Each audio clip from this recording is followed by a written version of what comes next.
Alrighty, folks, I'm going to kick things off, and other people may join us, other people may not. We will see what happens. But welcome to our bike buying workshop. Tonight, we're going to be talking about how you navigate the sometimes overwhelming world of buying a bike. Um, my name's Dan Sarasi. I am going to be your instructor this evening, and I have been working with Bike New York since 2011 in different roles. I've been an instructor, I was a communications manager, and now I'm back teaching classes again, doing some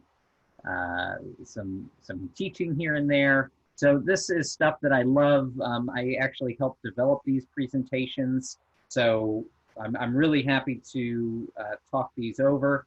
And one thing I will say, I am a daily bike commuter, and I have been using a bike for my primary mode of transportation for the last 10 years. So if you have any nitty gritty questions, I can probably answer them for you, so please don't hesitate. It would be great if we could hold questions till the end, just so we can get through the material. But by all means, write down your questions and we will get to them at the end. So having said that, let's talk a little bit about our class here and where we're coming from. So this class is offered by Bike New York, as I'm sure you know, and we're a nonprofit organization in New York City that's dedicated to bicycle education and empowerment. And we offer bike ed programs all year round, and we reach thousands and thousands of kids and adults every year. Perhaps you've heard of the Five Borough Bike Tour. That is our primary fundraiser and the largest cycling event in in North America. And proceeds from that event allow us to offer free programs like this year round. We also offer classes in learning to ride, bike commuting 101, street skills, winter riding, which is one of my favorites. So we do a lot of work in the community. We also operate the Recycle a Bicycle bike shop in Clinton Hill. So there's a lot that we do, and your participation in our events, whether it's the Five Borough Bike Tour, the Bike Expo, or our regional rides, helps us maintain these programs. And we're really grateful for your support. There's also volunteering opportunities if you want to get involved or maybe even are inspired to teach. So having said that, today we're going to talk about buying a bike. Now, you'd think biking, a simple, joyful activity, would be pretty easy to get into. But sometimes it can be a little intimidating, and that's because there are dozens of different manufacturers out there, and each one carries many, many bikes. There are 3 different component manufacturers, and each of them have their own subset of components and different levels of quality. There's a lot of new technology floating around out there, including e-bikes, which I can talk about briefly today. There's different kinds of frame materials. There's different wheel sizes. So when you put all this together, all these different puzzle pieces, there's many, many permutations of what your bike can look like and ride like. So tonight we're going to sort through some of this confusion. I'm going to help you sort of prioritize what's important to you, and we're going to talk about things that you should be looking for when you are trying to find the right bike for you. So tonight we're going to cover a couple things. One, we're going to start with where you should buy a bike and where you shouldn't. We're going to look at some key questions to ask yourself before you go spending your money. We're going to talk about what types of bikes are out there. We're going to talk about the different components and accessories that go on bikes. And then I will round things out with a quick introduction to buying kids' bikes. So let's start with where to buy a bike. Now, you'd think you could get a bike just about anywhere, but it really does matter where you buy a bike. So first and foremost, bike shops are the best place to buy a bike. So, everyone you talk to at a bike shop is going to be knowledgeable. You're going to find better quality bikes direct from manufacturers. And if something goes wrong with your bike, especially right after you buy it, you can take it back to the bike shop and they're going to take care of it for you right away. The only thing about bike shops is sometimes bike shops can be a little pricey. Um, and you also want to make sure that bike shop staff are serving your needs and not theirs. So obviously, if somebody's running a bike shop, it's a retail establishment and they're definitely going to try to sell you different things that you may or may not need. So it's no different than buying anything else. It's just be on the lookout, make sure that, you're not just taking everything that someone in the bike shop, like the bike shop salesperson says as fact. And hopefully after this class, you'll be a little more informed as to what it is you do and do not need.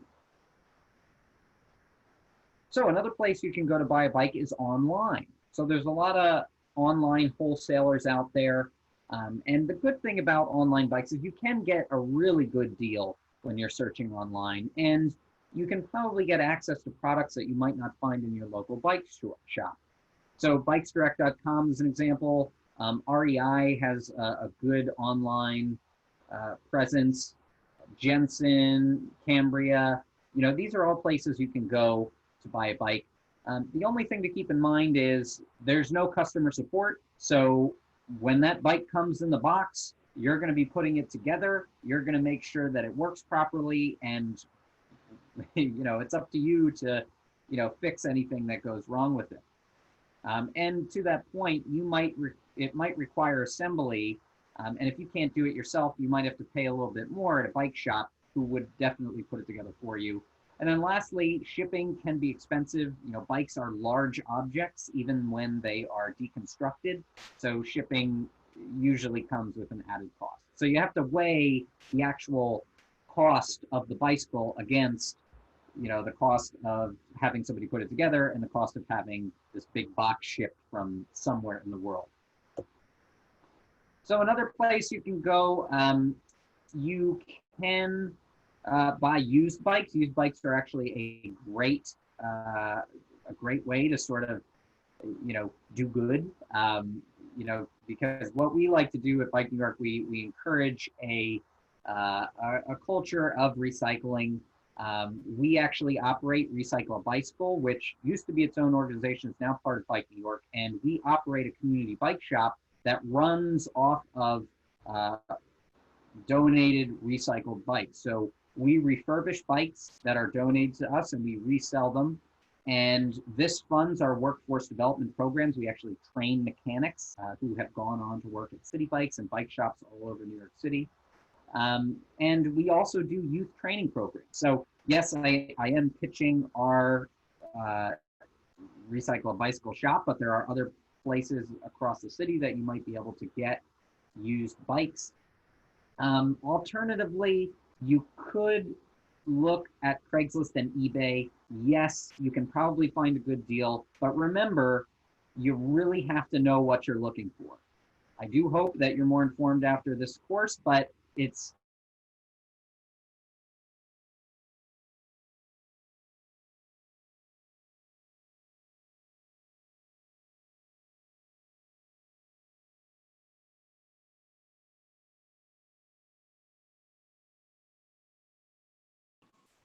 Am I the only one who lost sound? Me too.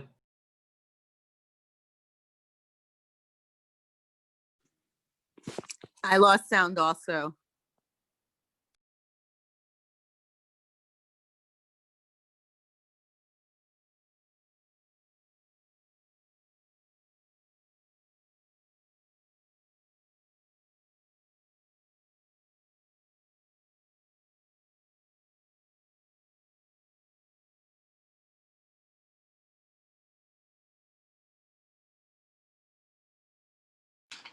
Looks like we lost him on the call. Maybe he's calling back in.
Hi, if you're talking, I think we still can't hear you, Dan. Apologies, everyone, for the technical difficulties. I seem to have gotten kicked off the internet, but I am back. So just picking up where we left off here, we were talking about buying a recycled bike versus buying a used bike on Craigslist or eBay. Recycle a bike is a really great option. It helps support our mission and helps support youth workforce development.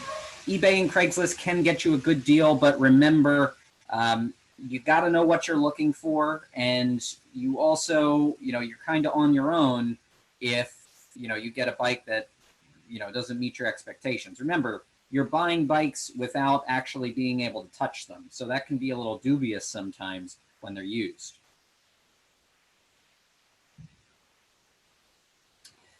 So important to this conversation is where you should not buy a bike. So big box stores, you do not want to buy a bike at big box stores for a couple of reasons. First of all, they tend to be lower quality bikes with poor components. There's really not any good follow-up service. Sure, you can return it if you want, but it's not like you can go back to Walmart and say, hey guys, there's something wrong with my brakes. They're not going to know what to do. And to that point, the people who assemble those bikes on the floor don't know anything about bikes. They're not bicycle mechanics. They're just, customer sales support staff that were told to follow some instruction and put together a bike.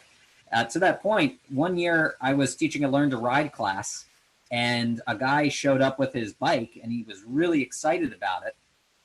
But I was looking at it. He's like, oh, I just bought it this weekend in Target. I love this thing. And I was looking at it, and I noticed that the fork was on backwards. So that's not good, because that's very, very dangerous. And you might not know the difference. So don't buy bikes at Walmart, Target, Kmart, any of the big box stores. I'll also note that they tend to be really heavy because they're made out of much thicker materials, and they don't necessarily have a bike that's going to fit your needs or fit you, depending on your size. So that's where you should and should not buy a bike. Let's talk about the key questions that you should be asking yourself when you are thinking about what type of bike you need. So first is function versus style. So all want to look good. You see pictures of models on bikes and they look great, but a cruiser bike may not fit your needs. Super duper light carbon bike might look cool, but again, it might not work for you if you're thinking about commuting in traffic. So the first thing you have to ask yourself is, what type of riding are you going to be doing? And with that, how far and how often are you going to be riding? So are you going to be commuting, 3 to 5 miles to work in city streets, or are you going to be going mountain biking on the weekend? Are you going to haul stuff? So are you, thinking of bike touring across the country? Are you thinking of, making weekly Costco runs? How much stuff do you need to fit on this bike? Most importantly, you need to pick a bike that feels comfortable. So you never want to buy a bike that looks cool but hurts like hell to ride. So it's always important to try to try these things on. If you can, go to a bike shop and ask them to measure you so you can know exactly what size bike you need. But again, comfort is very important. And then choose a bike that you're actually going to ride.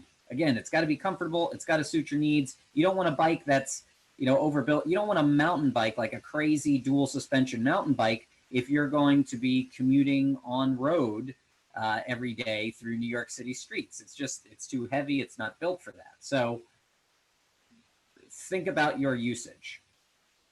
Your next question is going to be budget. So how much are you able to spend, and what do you get for your money? So the higher the price, the lighter the bike. And what that means typically is that the frame composition is different. So the lighter the weight, the more likely it is that you're looking at carbon or some sort of high-end aluminum or titanium frame. You're also going to get higher end features. So things like disc brake or internally geared hubs, more intense suspension on mountain bikes.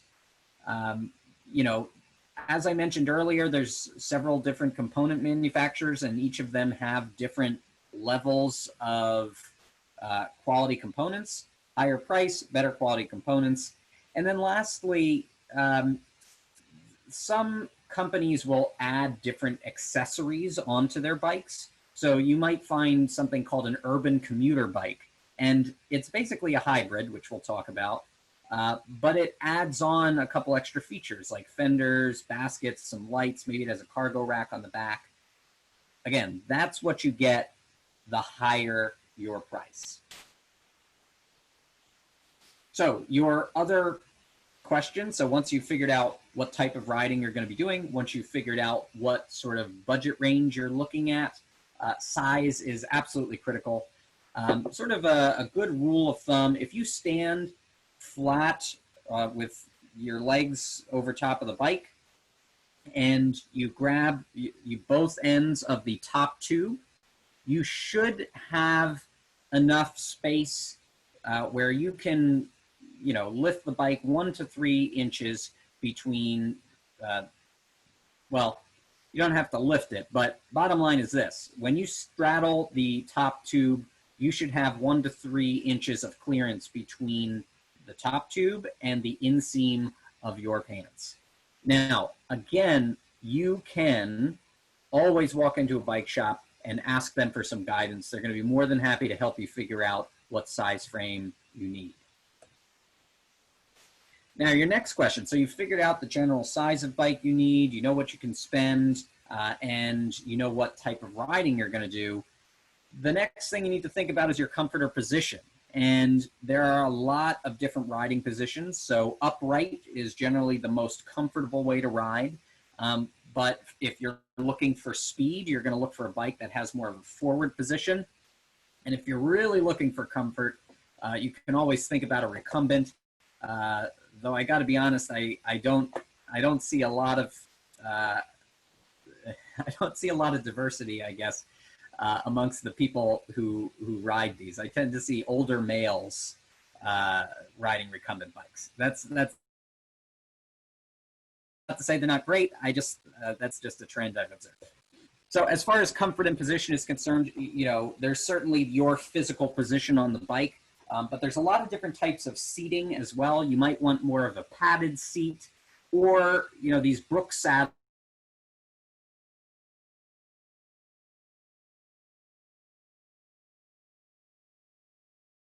It takes a little while though, and it's not going to be a pleasant riding experience while you're breaking it in. Let's put it that way. But they eventually become extremely comfortable. Another thing that impacts your comfort is suspension. So you might find that your front fork has some level of suspension to take over some of the shock if you're on bumpy roadways.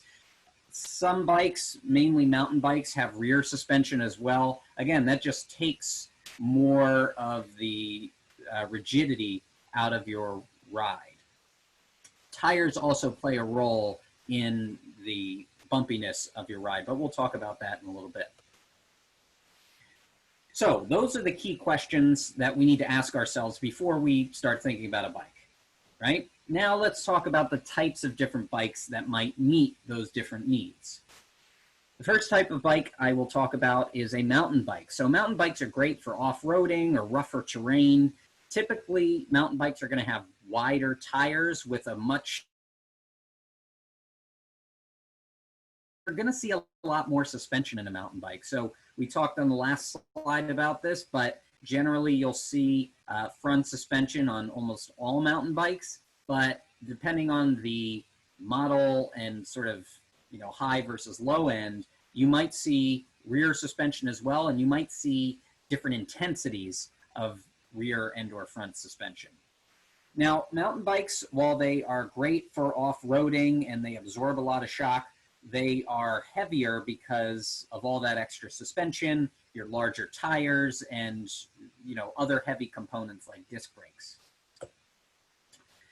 Now, your other big classification of bikes is a road bike, but there are a lot of different kinds of road bikes. So generally speaking, road bikes are great for smooth, paved surfaces.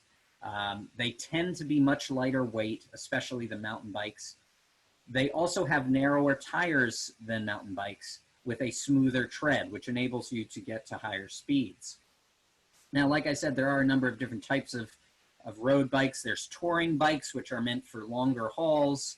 Let's say you're planning a trip, across the state or across the country. Touring bike's going to be the way to go. Those are built more for long-term comfort. There are racing bikes, which are usually really, really light, built completely from carbon with really light components. There are cyclocross bikes, which are my personal favorite, and I ride a cyclocross bike.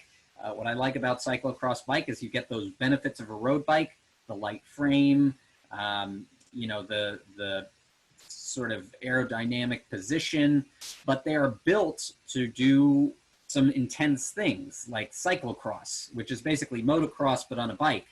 And that means they can take a beating, they can go off-road if you need to, they have disc brakes, which I prefer. So I like cyclocross bikes. I think they're great urban commuter bikes. There's single speed bikes, there's fixed gear bikes. Again, there's a number of different types of road bikes. It depends on what you are in the market for and how often you want to ride and what your comfort level is. Personally, I am not a fan of single speed bikes just because I like to have the flexibility of changing gears if I'm going up or down a hill. And fixed gear bikes, some people are really into that. You have a lot of control over your rear wheel. But again, it has those limitations. You can't coast. You can't really adjust anything if you're going up or down a hill, and so on. So the sort of middle of the road between mountain and road bikes is a hybrid. So it blends characteristics from both families of bikes. They are designed to handle a wider array of activities. So these could go a little off-road, or they could function just fine on paved surfaces. They tend to have a more upright seating position, so it tends to be a little more comfortable for the majority of riders. And these are good entry-level bikes. So before you commit to, let's say a really high-end road bike, you might want to start with a hybrid bike just to feel out your riding style. These are lighter weight. Certainly they can have different components on them, but you're not going to find crazy intense suspension on a hybrid bike. And you're also, you're not going to find super light materials either. Again, and hybrids are kind of middle of the road entry bikes that are pretty ubiquitous. Folding bikes, another great option, especially in New York City where space is at a premium in your apartment. So these are generally designed for urban riding on flat paved surfaces. They're not really great for off-roading. Again, you have that upright seating position, so they tend to be very comfortable. And probably the best thing about a folding bike is it can fit in your closet. Depending on the model and the manufacturer, some of these can fold up very small. Now they do have smaller wheels, but the gear ratio is designed to compensate for that. So it's not like you're going to be pedaling extra to ride the way you would a normal bike. It's geared to make sure that you can ride just like you would be riding a normal bike. And they're also great for travel. It's tough. There's, you can't exactly take your bike on all modes of transportation. There's only one line on Amtrak, let's say, that you can take a bike on if you were thinking of biking across the state. So folding bikes are typically treated like luggage. So you can literally take them on any bus, on any train. You can take them on airplanes. They're really great, from a travel standpoint, from a storage standpoint. And of course, there's city bikes. So the great thing about a city bike is it takes up the least amount of space in your apartment. You don't have to worry about maintaining it, which is really great, especially in the winter.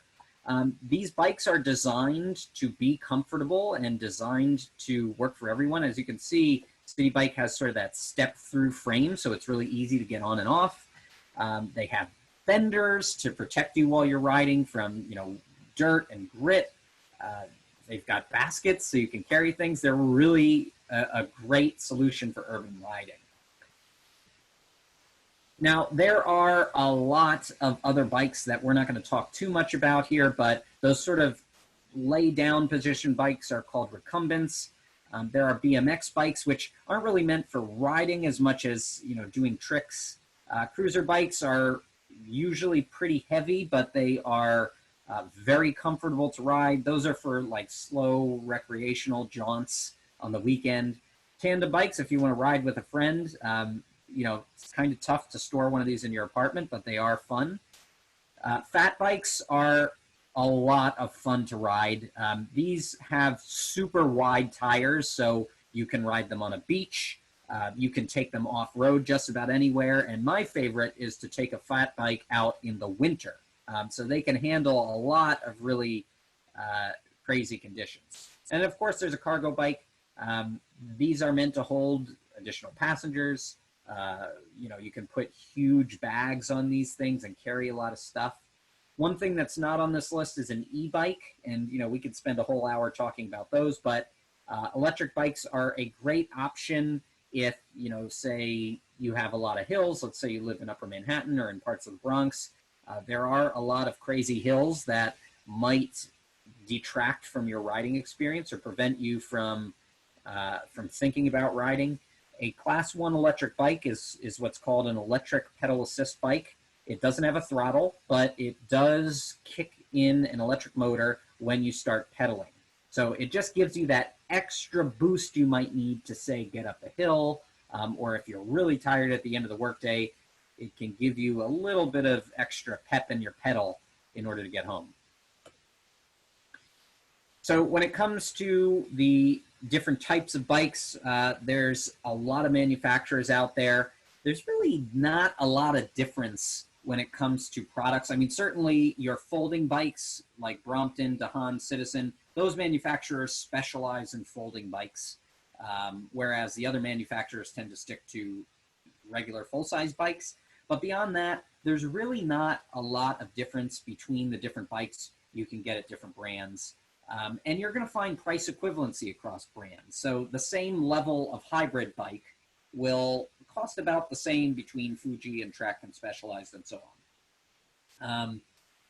And again, there are some, you know, aside from folding bikes, there are some, you know, sort of different classifications of bikes. So, you know, you might find bamboo bikes, which are really weird, by the way. I don't know if anybody's ever ridden one. It's not, I wouldn't recommend just starting on a bamboo bike because it wobbles. It's very weird. But beyond that, you know, there are manufacturers that specialize in e-bikes now. So there's not a lot of brand specialization with the big manufacturers. It's really when you start getting into some of those different categories of bike, like a folding bike, like an e-bike, like a bamboo bike, and so on. So let's talk about materials and accessories. So your frame is going to be the first thing that you know, stands out when you think about accessories. There's a lot of different materials that frames can be built out of. So steel is one of them. It's very strong. It lasts a long time. It's super affordable. And believe it or not, it absorbs shock really well. It just so happens, though, you know, if you've ever picked up a bike from like the 1970s, these are really, really heavy bikes. Also, if water gets in them, they are prone to rusting. And you can buy higher end steel, but it's going to get more expensive. Aluminum, on the other hand, has become one of the more popular frame materials. It's very versatile. It's definitely lighter than steel in most cases. It's very affordable, and it can be molded during the manufacturing process into more aerodynamic shapes. Aluminum also does not rust, so you don't have to worry as much about water getting inside and corroding the frame. What's bad is that aluminum does not typically absorb shock particularly well. It's not as strong as steel, so if you get into a crash, damage might be difficult or impossible to repair depending on the severity of the crash. Now, one thing I have seen, and this is actually how my bike is structured, you can have an aluminum, like a lightweight aluminum frame, but then you can change your fork material. So my fork is a carbon fork, which absorbs more shock, and that's where I'm putting a lot of weight. So it's nice to have that sort of shock absorption in the front. Titanium is another material you can use. It is very strong, like steel. It's versatile, and it absorbs shock well. However, it's really expensive. It's not the most common frame type. So if you walk into any old bike shop, you're definitely going to see aluminum. You're probably going to see a couple carbon bikes. You might see a steel bike here and there. You're most likely not going to see a titanium bike unless that's something that a bike shop works with a manufacturer that specializes in steel. The other thing about titanium is that they tend to be a little bit difficult to repair. Now, carbon, you've probably heard about carbon bikes. They're extremely light, very easy to mold into different aerodynamic shapes. They definitely don't rust, and they absorb shock really well. However, as we said in the beginning, the lighter the bike, the more expensive. An all-carbon bike is very expensive. You know, these are the types of bikes that are like, you know, over $2,000. I mean, you can get a less expensive carbon bike, but you know, the lightest bike you can buy is going to be over $2,000. These are, so an all-carbon bike generally is for racing, not, you know, your day-to-day commuting activities, and it's not repairable. So if you get into an accident and you know, you get a dent in your frame or something, it cannot be repaired. Like I said earlier, though, pairing carbon, say in your fork or in your seat post or both, with aluminum or another material is a great way to take advantage of those shock absorbing and weight reduction benefits while still having that reliability of a more robust frame. Brakes, huge, huge, huge important piece of the bike. There are 3 different types of brakes. There is the caliper brake, which you see up top here. Let me see if my pen will work so I can, let's see. So there are caliper brakes, which you can see here, or C brakes, and basically they clamp the sides of the rim as you're going. There are V brakes like this. They work similarly to C brakes, but they clamp differently. So they also have brake pads which hug the rim of the wheel. And then there are my favorite disc brakes. These do tend to be more expensive, but you know, essentially these work the same way that brakes work on a car. So moving down the list, wheels and tires. So on a road bike, the typical wheel size that you're going to see is 700C. And road bike tires tend to be thinner and smoother. Again, road bikes are meant for flat surfaces. They tend to be bikes that move at higher speeds. So you want more surface area, less traction. Again, these wheels are designed for speed. So they're going to be thinner, that's 700C. Mountain bike tires, on the other hand, they typically come as 26-inch wheels. Sometimes you can see 29-inch wheels or 27.5 centimeters. That's just a bigger wheel. It gives you a little bit more handling power. And these wider wheels, the wider wheel is going to come with tires that have different levels of traction. So this is actually a really good diagram here. On your road side, you see really smooth tires without much tread. Again, we want to limit friction because racing is for speed. As we move over to the mountain bike side, we're going to see a grittier tire like this. Again, so because if you're going off-road or you're in dirt, you need more grip when you're riding. So gearing, this can get a little technical. Gears are really great because they help you sort of get up hills, add speed, not tire yourself out, maintain a cadence as you're riding. Really important if you're hauling stuff or if you have a hilly commute. There's a couple different types of cranks. Generally, you're not going to need to get too deep in the weeds on this unless you're looking for a higher end bike. But just to give you an overview, there's a road double crank, and these are really intended for racing bikes. They're geared to enable higher speeds. There's a road compact crank, Um, these help facilitate higher speeds, but also are great for giving you some leverage if you're going up a hill. You can see how this inner gear here is smaller than the one up here on the Road double crank. The triple crank, these you're going to find on a lot of mountain bikes. You're going to find them on touring bikes. This just gives you a lot of flexibility in what you can do and what sort of gear position you want. In order to calculate the gears, so if you ask somebody, well, how many gears is your bike? The way you calculate this is you multiply the number of front gears you have by the number of rear gears you have. And typically, if you're looking at a hybrid bike, you're going to see anywhere from 18 to 24 gears. And typically, that's, you see a front crank, you see a triple crank with 3 gears on it, and you see anywhere from, 6 to 8 gears in the rear. Shifters, there's a couple different types of shifters. There's your thumb shifter here. These are sort of on the lower end, but they get the job done. You use your thumb to move them. There are twist shifts, which go directly on your handlebar. There are trigger shifts, so you control that with your thumb and forefinger, just like you would a trigger on anything. And then there are road shifters like this. So these, the shifters are actually integrated into the brake, and you move it left or right. Or, well, this little button you move right, depending on how you want to change the gears. And then helmets. So here's what I want to say about helmets. You should always wear a helmet. No, it's not the law, but it will dramatically reduce your risk of traumatic brain injury if you are in some sort of crash. Helmets do not prevent crashes. Only safe cycling prevents crashes. However, there's a lot of helmets out there. And I can tell you that any helmet that you can buy will have the same level of protection. So it really comes down to your style and comfort.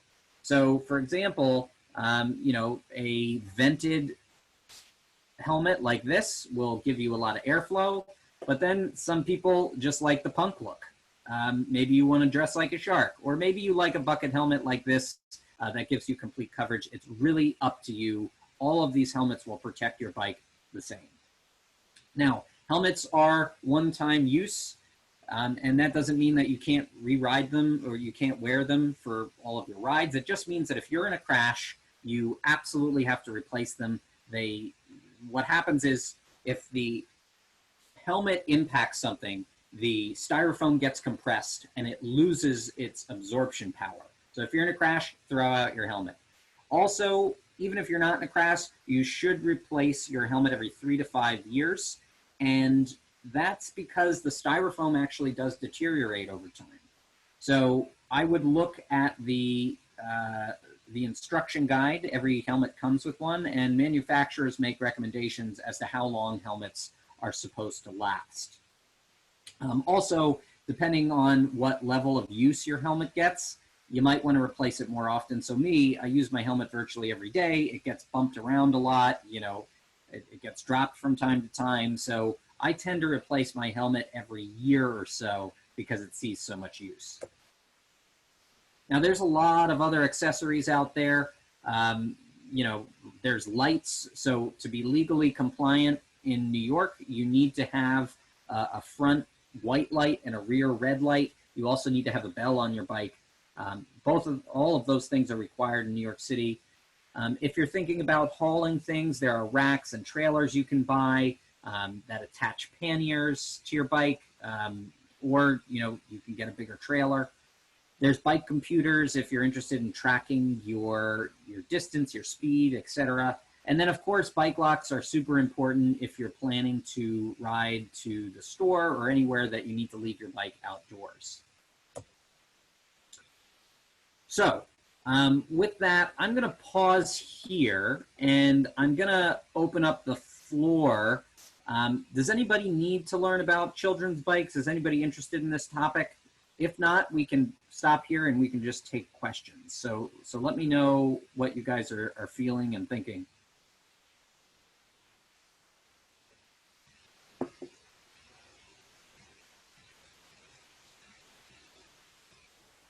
All right, I'm not hearing any resounding.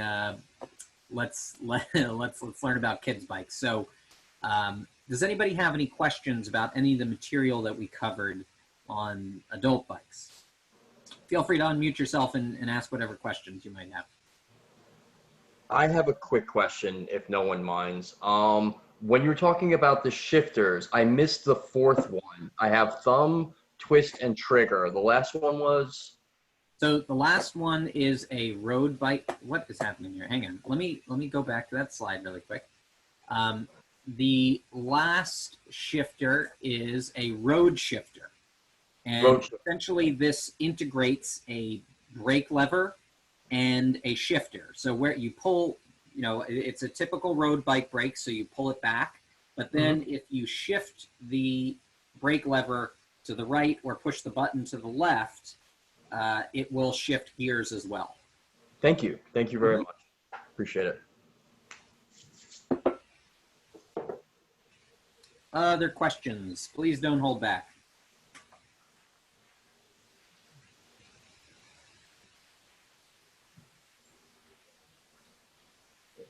Dan? Yes. Thanks. I had a question and appreciate all the insights. So when we purchase a bike from a bike shop, what maintenance services and for how long a period of time after we make the purchase will the bike shop typically provide to our bike inclusive of the purchase price? Well, you know, that's going to be dependent on the bike shop. So sometimes, depending on the bike shop. So I actually, I bought a bike many years ago from a bike shop that, you know, for $100 extra, they gave me like a card and, you know, it had, you know, I could come in for 2 free tune-ups, which are typically $60. You know, I could come in and get a certain percentage off accessories. And then it had like flat repair and other things for free, sort of as part of that package. Other bike shops, you know, if you need something adjusted, so I've bought bikes from bike shops where, you know, maybe the shifters are getting a little sticky and, you know, it's 6 months down the line. I'll go back to the bike shop and say, hey guys, you know, my shifters are a little sticky. Can you take a look at it? And they'll just do that. And that's kind of part of bike maintenance. So if you're getting a brand new bike, your cables shift a little bit. Your chain molds to the cassette a little bit. So bike shops anticipate those things and they know if you're buying a bike from them and you know you come back in a couple weeks and say, hey guys, my chain's starting to skip, they'll be like, oh, okay, no problem, we'll take a look at it. So it depends on the bike shop. Typically when you buy a bike, bike shops expect that you might show up again relatively soon, because the bike is still sort of acclimating to its new parts. Does that answer your question? Yeah, I mean, it does. And I guess it's also a matter of how assertive we wish to be in negotiating, or how expensive a bike we're buying, or what else we're buying in addition to the bike. Exactly. One thing I can tell you is that if you ever have low air pressure, most bike shops in New York City either have an air compressor out front that's free to use, or you can just go into any bike shop and say, hey, can I borrow a pump? And they'll let you pump your tires at a minimum. You know, if you have a flat and you're not sure what's wrong with it, you could probably take it into any given bike shop and say, hey, what's going on here? Now they're going to charge you to fix it, but if you just need to know what's wrong, you might be able to ask somebody in a bike shop to tell you and get guidance from there.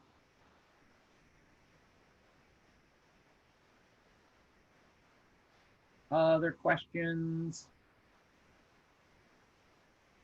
May I ask you another question, Dan? Go for it. So obviously during this pandemic, bike shop supply is down, demand is up. From your understanding, when do you see supply matching demand? And if shops don't have the supply, how does somebody go ahead and test a bike to determine what bike that they'd like to buy? Great question. So I'm not an economist, so I can't tell you when the market is going to jump up. But you have to realize at the peak of the initial peak of the pandemic in March, daily bicycle purchases rose as high as 3,000% compared to 2019. And that's mind blowing. So it's not a question of, manufacturers not trying to get inventory out. They are desperately trying to get inventory out. It's just demand has never been higher. And that 3,000% was one day. I mean, like if you look at some of the charts I see, it was a sort of a growing mountain left to right. So yes, bike shops are seeing lower inventories right now.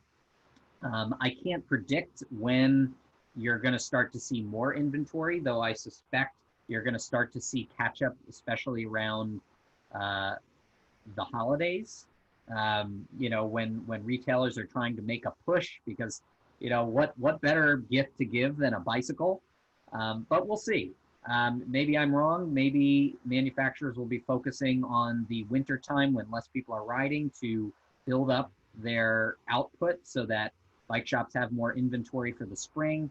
Who knows? Again, I'm not an economist. What I can say to you is this: as I mentioned earlier in the presentation, you're not going to see a ton of difference across manufacturers for certain bikes. So if you want to try a hybrid, it doesn't really matter if you're going to be trying a Trek versus a Specialized versus a Fuji, etc. Ask yourself those questions. What type of riding am I going to do? What does that mean I need in terms of bicycle size and type? And then just go to whatever bike shops you can to find a hybrid or a road bike that you think you just want to take for a ride. So I have a question on like thoughts around sizing and multiple people using the same bike. I am thinking about getting a Brompton and am one of two people who is much shorter than the other person.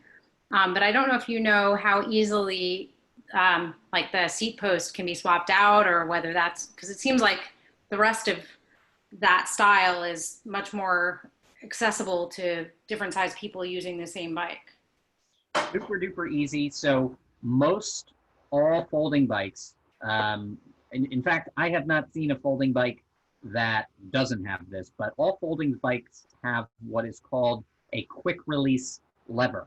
So your quick release lever sits right here on the bike, and it's literally a latch that opens and closes and lets you easily shift the seat post up and down.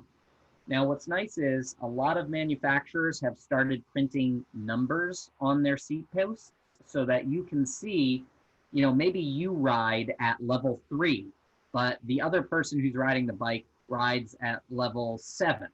So you don't have to like guesstimate every time that you're adjusting the seat. You see, oh, I'm a 3, clip, you're done. Well, so it's pretty easy to size a folding bike to different people. And usually the seat posts are pretty long, so you shouldn't have any problem with that. Great, thanks. Yep.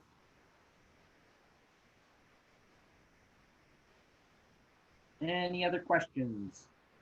Nothing is too out there.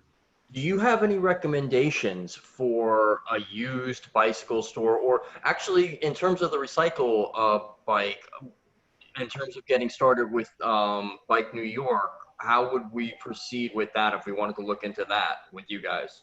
Great question. So our Recycle a Bicycle shop is in Clinton Hill. Okay. And I don't have the hours on me right now, but if you go to bike.nyc and you click on Recycle a Bicycle, all of our hours are up there. The bike shop is open. It is designated as an essential business, so the hours are reduced. However, you still can go there and look at our inventory. We do have bikes, and it is a great way to get a used bike and help out the community. That said, the other benefit of going into the RAB shop is that the people who work there are really passionate and knowledgeable. So Sometimes, I'm not going to say this is always the case. There are plenty of fantastic bike shops in New York City, but sometimes you can go into a bike shop. It can be a little intimidating because the people there are, more mechanically inclined and less customer service inclined. Hmm. And, even I've had experiences where I walk into a bike shop and I feel a little like, I don't know. I feel a little like, I don't know if marginalized is the right word, but I feel like, these people are looking down on me a little bit. Yeah, I'm Yeah. a hobbyist in other areas. I know where you're coming from. You know where I'm coming from. So Yeah. RAB, I will tell you, is not like that. The people there are extremely friendly and they are passionate about this stuff. So RAB is a great place to start. If you can't get to Clinton Hill for one reason or another, check out your neighborhood bike shop anyway. Feel it out. If you get a good vibe, maybe it's worth, giving them a shot. I have a favorite bike shop in Inwood that I go to, but it's not the same as buying a used bike. That's fantastic. No, that's really helpful. I live in Brooklyn, so Clinton Hill's not a problem for me. That's awesome. Perfect. Thank you. Shop in Inwood. There. Sorry, which shop in Inwood? I like, oh my God. Oh, it's called Tread Bike Shop. It's on, Dyson? Yep. Great, thank you. Good Yeah. to know that it's well thought of. Yeah, it's a great shop. I think it's very reasonably priced. The guys there are super nice, and it's right off the Hudson River Greenway, so it's very easy to get to. Dan? Hello. Okay. Hi, I have a question if possible. Sure. Does RAB sell accessories as well as bikes, or is it mostly, I want to thank you for this presentation. I actually just bought a bicycle, but I feel like I want to change out a few things like my seat and, Sure. Possibly other things. But and I Well- also want to co-sign on everything you said about bike shops, because that was kind of my experience, although a friend recommended, and I was impressed with, it was a bike shop called Piermont, I guess in Piermont, New York, kind of like a little bit outside the city. Oh, I've been there. Yeah, I know. It's like a top, like they have but I ended up getting a bike there, and a friend who purchased a bike there, he said that they offer like lifetime kind of minimal adjustments or maintenance things. So that for me was, it's a little bit out there. It's really a nice trip just to get out of the city. Yeah. Amen. I'll But tell you, a side note, so for my day job, I own my own consulting company called Urban Cycling Solutions, and the Village of Piermont was actually a client of ours. We did a complete street community action plan though, in the village. So I was in that bike shop a couple times, and I'm a pretty serious cycling guy, but man, I got a vibe from them. And the typical clientele that they seem to service are those super spandex weekend warriors that are like just going up 9W like crazy. yeah, So when you buy an expensive bike from a place like that, they tend to have more expansive service packages. So, that speaks to your experience. Whereas if you go to like a neighborhood bike shop, they might not give like a lifetime sort of something. Anyway, go ahead. Oh, so I just had a question about possibly wanting to change out my seat. So I was wondering if the retail locations sell accessories as well as bikes, or... Definitely. So Recycle a Bicycle definitely has accessories. However, if for whatever reason, social distancing or otherwise, you don't want to go into the physical store location, Recycle a Bicycle actually has an eBay shop, and they're constantly putting new components on there. You can get cranks, you can get seats, you can get lights, helmets, all sorts of stuff. So definitely look that up. Again, I don't have the URL in front of me, but you should be able to find it on our website. If not, every week, I believe Wednesday afternoons, we put out a pitch on our Facebook page and Twitter that leads you to the eBay shop. So keep a lookout for that. Okay, and actually, if you don't mind, I did buy a bike. I'm still feeling it out and learning it. But can I maybe pick your brain for a quick second? I think I ended up getting something really good, but I wasn't 100% sure about what I was buying, just not knowing that much about bicycles. But I am training for a super sprint triathlon in like a year, and it's only a 15-mile ride, but which is, apparently not, which is not a lot, but I wanted something comfortable that's, going to be easy to handle on a road. I'm a 50-year-old woman, so this is not like anything that I'm doing to, break any records, but mostly I wanted to get something good that, would last with good components that I don't have to, I can, Sure. get like the most bang for my buck. Yeah. Can I ask what you bought? I ended up, so they only had 3 in my size. Okay. A Scott, a 2016 Felt, I think it was, and a Cannondale Synapse, which is what I ended up getting, the Cannondale. Okay. But yeah, let's so do far the so right. good. But I have to be honest, like they didn't really offer me a lot of service. Like he let me test ride the bikes and I rode in the parking lot. But there wasn't a lot of information. And again, granted, I'm a novice and I don't know much about this stuff at all. I would have appreciated a little more effort because, they were all like $2,000 bikes. So the Synapse, just looking at it right here, it's definitely a road bike. It's a good looking bike. It's got disc brakes, so it's definitely something that can carry over into commuting. I think, you're right. You need to feel it out. A seat will definitely help you with that comfort level. Also, your seat position will help you. So, when you're doing your triathlon, you're probably going to want to be in more of a forward position for speed's sake. But, if you're just riding through Central Park on the weekend or somewhere else, maybe play around with the seating position to find the right comfort level for you. That's going to be probably the biggest thing you can do to work on your comfort.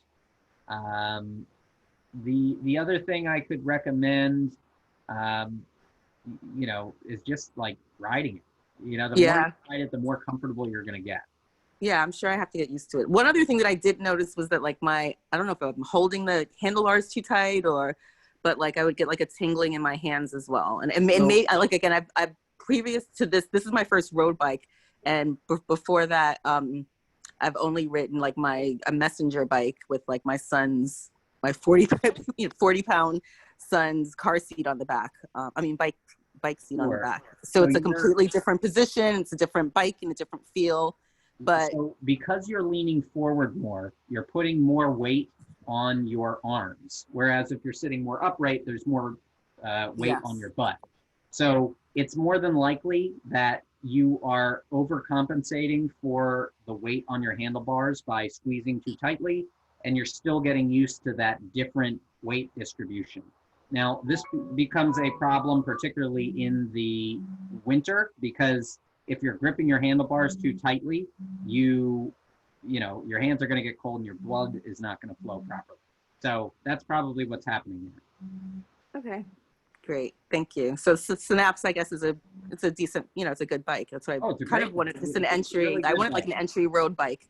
Yeah, it's a really good bike. I think you made a good purchase, and it's definitely flexible enough that you can commute on it, or you can, train in it. Yeah, train for small, like 15, 20 miles. Okay, great. Thank you so much. Yep. Any final questions before we sign off here? Dan? Yes. Thank you.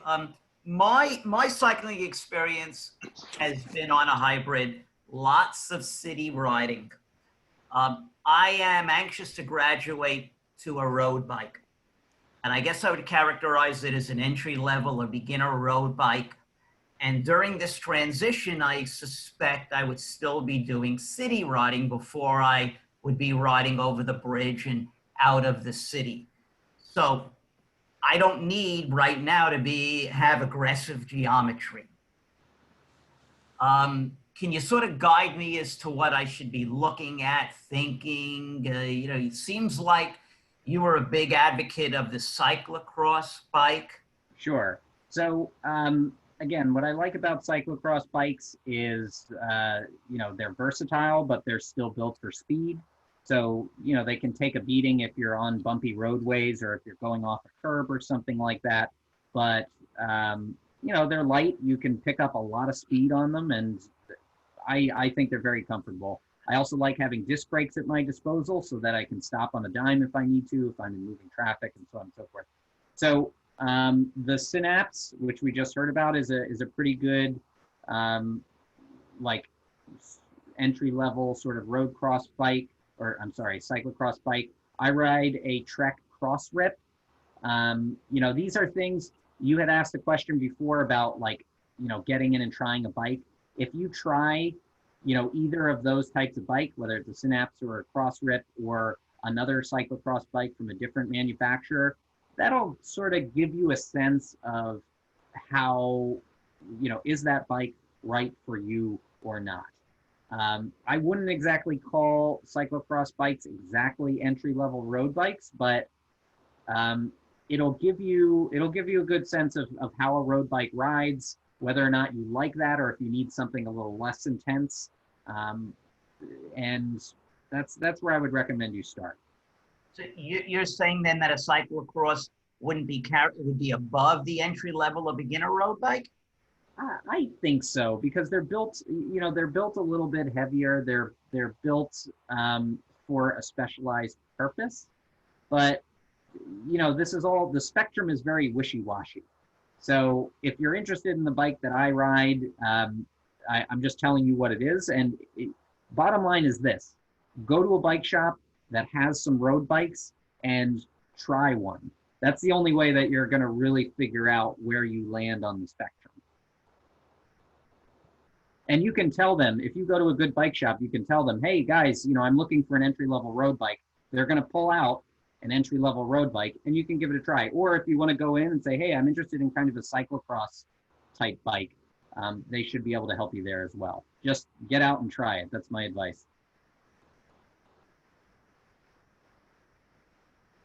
Cool. So we're a little past 7 here. Any last questions before we sign off? I just wanted to thank you for, as everyone else has, but I wanted to thank you for sharing your time and your expertise with us. I really appreciate it. Well, I appreciate you all listening. And again, if you ever need any help, please contact us at Bike New York. And the Recycle Bicycle store in Clinton Hill is a great resource. Even if you're not in the market to buy something right now, you can always come in, ask us some questions. We'll be more than happy to help you. We also do tune-ups, so if you have a bike and you want to get it repaired, by all means, come in. We'd love to see you. Or if you've got an old bike sitting in your storage unit, it's very helpful to get bike donations. We do provide donation receipts, so it is tax deductible. But thank you so much for joining us tonight, and feel free to reach out if there's anything else we can do for you.